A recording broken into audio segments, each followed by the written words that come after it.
Welcome to the selection criteria for websites.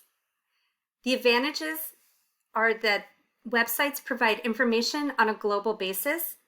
They allow for self-directed discovery. Websites can be accessed by computers, tablets, and our phones. Links connect us to more related sources. Websites offer multiple presentations via text, animations, downloadable software. Users can interact with sites at their own speed. Some disadvantages include sometimes searching for info takes place without guidance. Sometimes sites and their links have not been updated. Cataloging websites can be a challenge.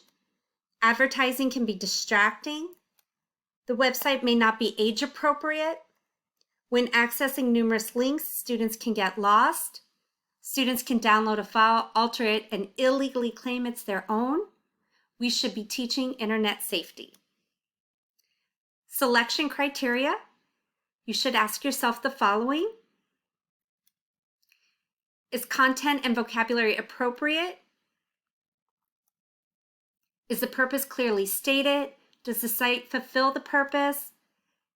What's the length of time to access the website?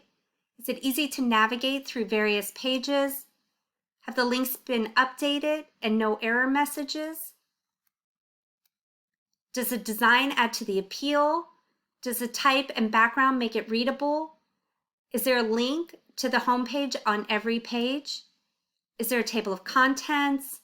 Does it have its own search engine? Has the site been reviewed? If so, what's been said? If it offers a fee-based website, is it justified and reasonable price? Implications for collection development is that you've curated a selection of websites for assignments. Update the school library website on a regular basis. Subscribing to a fee-based website, you may be able to negotiate the cost. And make sure to catalog your websites so your students can find them via the library catalog.